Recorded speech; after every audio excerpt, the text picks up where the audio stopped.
Hey, Blitzwing. Thank you. Hello, my baby. Hello, my honey. Hello, my ragtime gal. Suddenly you kissed my wife. Baby, my heart's on fire. Sorry, no new Combiner War figures, just Titan's Return. But the deluxes have been really good, so let's try one of the cooler looking ones. Hardhead with Titan Master Furos. Like Brainstorm, Hardhead was one of the original Generation 1 Headmaster toys, and darned if they aren't drilling this well with all their might over at Hasbro. Titan's Return Hardhead is their new remake, and through its plastic shell it looks pretty darn cool. The alt mode is pictured below, with character art on the front, and side panel. Both modes are displayed on the back panel. Other possibly lamer figures are pictured off to the side. The bio reads, the Autobots unite with Titan Master partners to power up for battle. Furos gives Hardhead a regenerative healing power that instantly repairs armor and systems damage. That sounds pretty good, actually. Let's unbox Hardhead and see if he really is that good. Out of box, Hardhead comes with the customary instruction booklet, the standard Titan's Return collectible trading card with tech specs, 2 weapon accessories, and the Furos Titan Master head. And here is Hardhead unboxed and in his alt mode. Hardhead is a futuristic 4-treaded tank. It has lots of sculpted detail, which gives it a lot of dimension.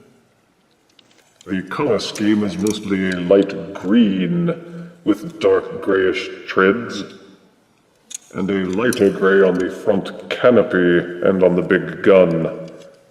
He sports a translucent cockpit, which can be opened and used to contain the Titan Master.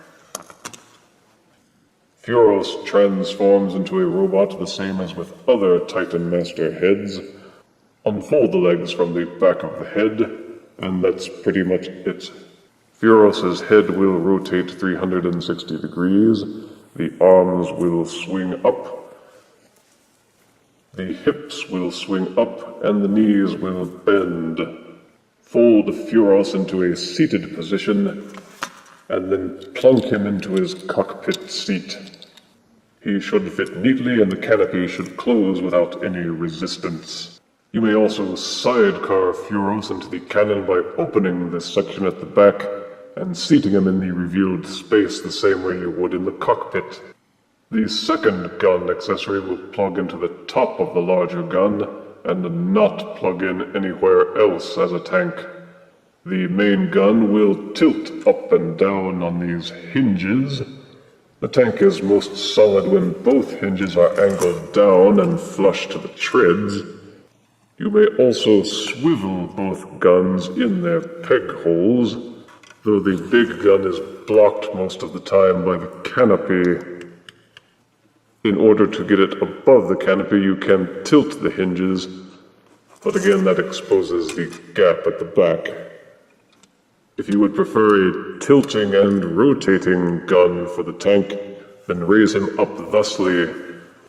But if you would prefer a more solid-looking tank, then angle the hinges back down and be prepared to deal with an immobile turret that can only tilt up.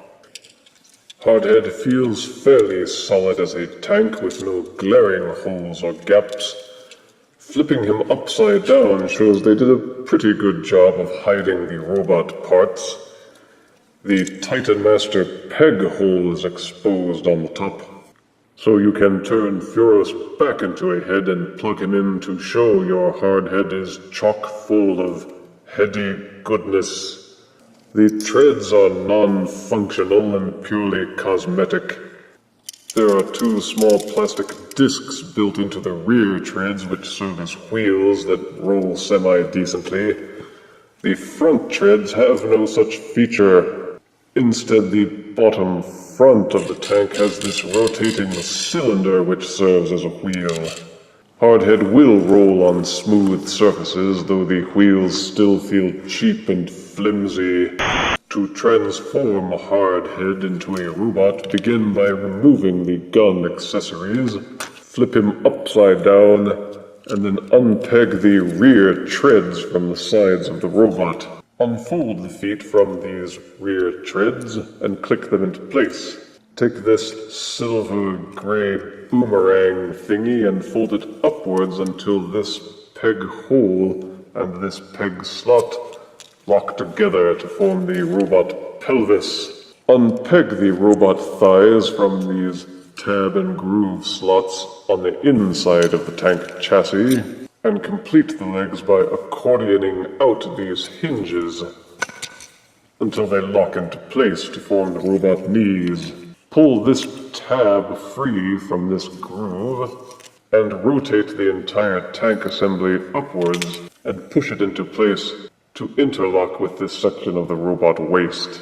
There is a hole and peg combination which keeps these upper treads held in place. You may see the hole here and the peg here. Pull them loose from both sides to form the robot arms.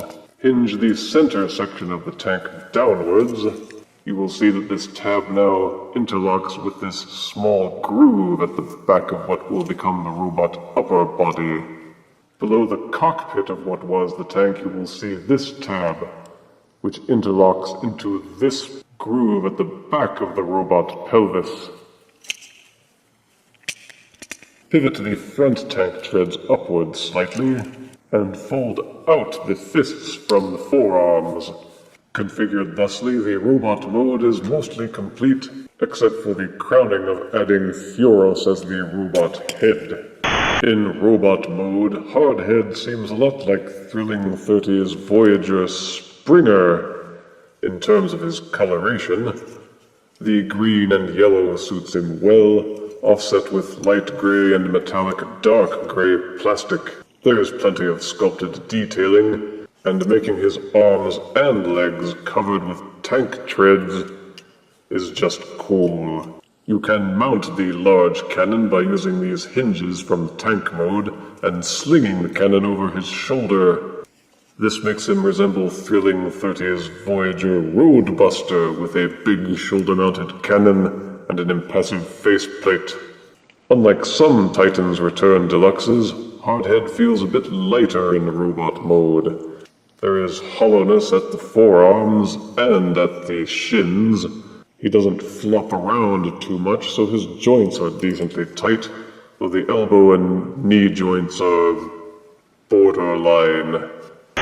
Hardhead's Furos Titan Master will rotate 360 degrees in its socket and also waggle slightly back and forth, though this can cause the head to fall out of its socket. Hardhead has dual articulated shoulders with this squareable hinge that angles up and down. Located deeper inside the shoulder is a ball socket joint which will allow for full rotation and also splaying. The elbows are both double jointed as part of the transformation, and also include an upper bicep swivel. The fists will rotate on a mushroom peg and tilt in and outwards as part of the transformation. Sadly, because of the way the tank parts peg into the pelvis, there is no waist rotation, which is a disappointment, because almost all the other Titans Return deluxes have rotating waists. But the hips are ball-socketed for full rotation and splaying. Upper thigh rotations are included. The knees will bend 90 degrees, and the toes will tilt up and down as part of the transformation. So while this figure does include most of the articulation we expect from a Titans Return deluxe, he is missing some that could have allowed for even better play and posability.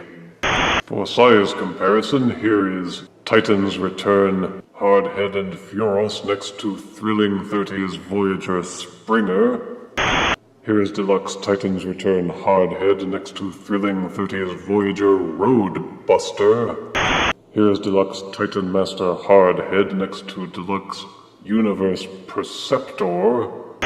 And here's Deluxe Titan's Return Hardhead next to a Funko Pop Minion. As tank formers go, Hardhead is just as boffo as any of them. He looks good and plays well, with the addition of the standard Titan Master head and sidecar gimmick to add a little spice. Positives include a pleasing color scheme, good detailing, and a fun transformation. Negatives include some lightness and hollowness in robot mode, and the lack of waist rotation. This is a good figure, but it just feels like it could have been awesome if they had only put a little more effort into it by adding a waist swivel and an actual launching projectile for the big gun. Hardhead receives 7 out of 10 deaths. Maybe if his Titan Master superpower were real, he could have regenerated a better score. If you refuse me, honey, you lose me. Then you'll be left alone, oh baby. Tell them all and tell me I'm your own.